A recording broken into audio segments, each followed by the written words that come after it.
Sale तरकारीवाला होइन त्यो 2-4 शब्द जाओस् त कस्तो हुँदैछ यात्रा राम हुँदैछ त्यो वानै हो तपाईँको लागि नि केटाहरूले छोडेर हिँड्ने भनेर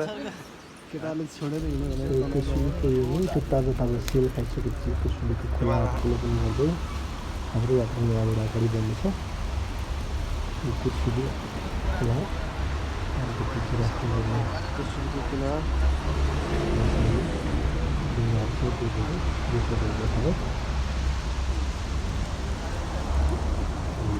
दुधहरू तल यात्रा हामी यहाँबाट अगाडि बढ्नेछ खाजा खाइसकेको छ अब बिहानको खाजा केही खाइसकेपछि अब यो पुरिन टारस्थित केबल कार मनगाउँमा केबल कार जाने रोडले देखिरहेको छ अब हाम्रो यात्रा पोखरातिर अगाडि बढ्दैछ 3 बजार आइपुगेको छ हामी करिब 2 घन्टा यात्रापछि हामी मुगलिन बजार आइपुगेको छ मुगलिन बजारबाट हामी अब पश्चिमतर्फ 36 किलोमिटर पश्चिमतर्फ हामी यहाँबाट अगाडि बढ्दैछौँ चितवन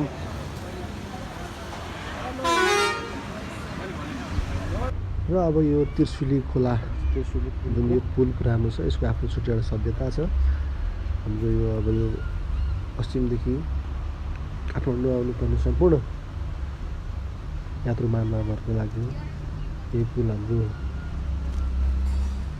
नयाँ पुल थियो भएको थियो र अहिले नयाँ पुल यो बनेको छ निकै आकर्षक छ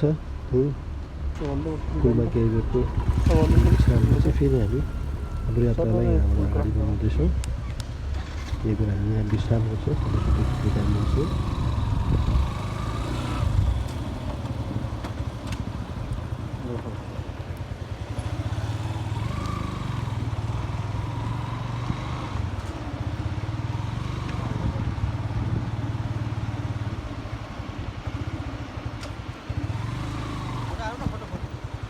हाल्नु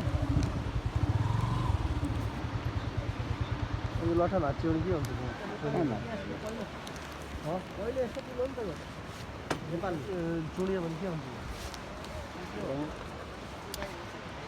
ल फोटो हाल त लम्बे हात तपाईँको त्यो जीर्ण भइसक्यो पहिले बाइकमा थियो नि व्यवहार हामी अब भोलि नै फर्किने हो पञ्चकटको माया ज्ञान जानु लाग्यो पञ्चकटको माया ज्ञान छ नि त त्यहाँ अहिले त्यहाँ यसो अब यो बाटो रहेको छ यो दुलिन पोखरासम्म एकदम राम्रो छ यहाँबाट लगभग 70 80% जानकारी छ बाटोहरू राम्रो छ फराकिलो बाटो बिहार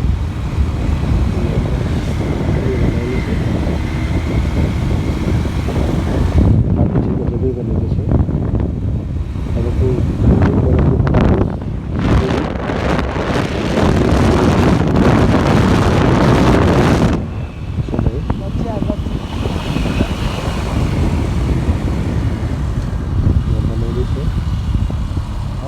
कच्ची छ बन्ने क्रम जारी नै छ मौसमदेखि खोला बगिरहेको छ मौसमदेखि कोरिडोर मद्दत हुँदैछ यो बिहानीको सँगै हाम्रो यात्रा जारी छ हाम्रो अहिले चाहिँ पोखरा स्थित राजाको चौतारा भन्ने ठाउँमा हामी पानी भर्न गइरहेछौँ अब यहाँबाट हामी पोखराको यात्रा थाल्दैछौँ केही बेरमा हामी यहाँबाट अब पोखरा पुग्दैछौँ त्यसपछि हाम्रो पोखरामा केही बेरको घुमाएपछि त्यसपछि हाम्रो यात्रा बागलुङतर्फको हुनेछ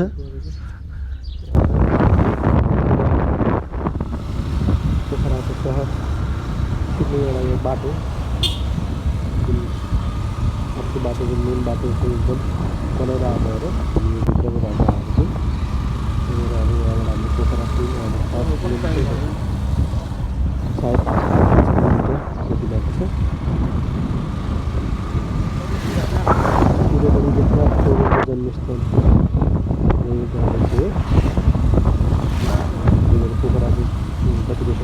सडक नामकरण पनि गरिएको छ। यहाँ लक्ष्मी आदर्श माध्यमिक विद्यालय पुनः छ।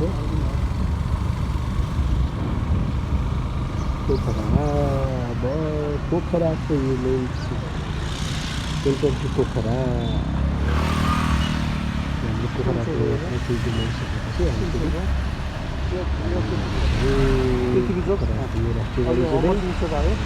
चोक अगाडि चलबोट विज्ञापन व्यस्त सडक पोखरा बजारको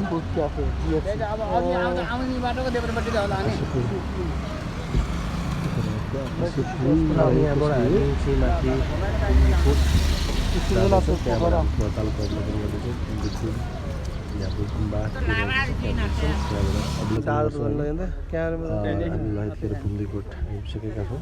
आज फेरि मौसम पनि एकदम रमणीय दृश्य पोखरा केही देखिन जोर मौसम भयो। मन्दिर बोटको बोट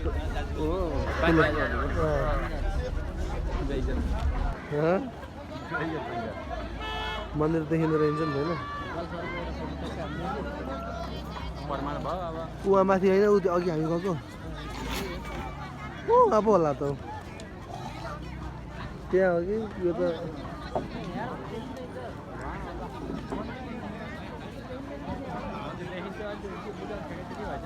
कहाँ देख्नु देखिएन यहाँबाट।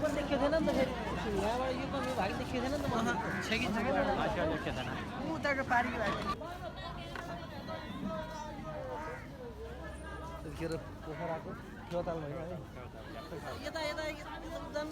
फेवाताल हो नि अनि दाल खै अरे के ल दाल पानी सुक्यो अहिले माछाले पानी खाएर सुक्यो अनि यत्रो माछाले पानी खाएर सुक्दैन त। बजार स्ट्रिट त्यहाँबाट हामी दायाँ बायाँ लेक साइड यात्रा सुरु हुन्छ। बागलुङ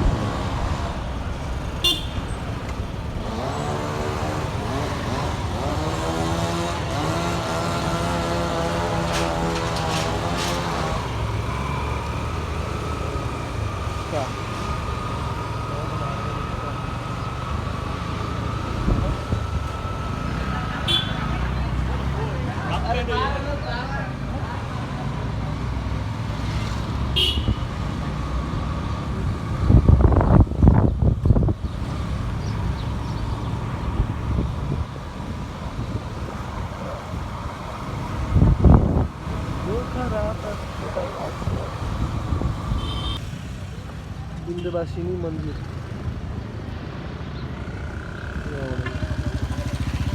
विन्ध्यवासिनी मन्दिर प्रवेशद्वार यता सडक। यतिखेर चाहिँ हामी पोखरा हेम्जा सडक खण्ड अन्तर्गत हेम्जा पडहरे भन्ने ठाउँमा तेल हाल्दैछौँ। पानी भयङ्कर यसरी आइरहेको छ पुरै मुसलधारी पानी आइरहेछ। अहिले हामीले पानी आइसकेको छ। पोखराबाट बागलुङ जाने सडक।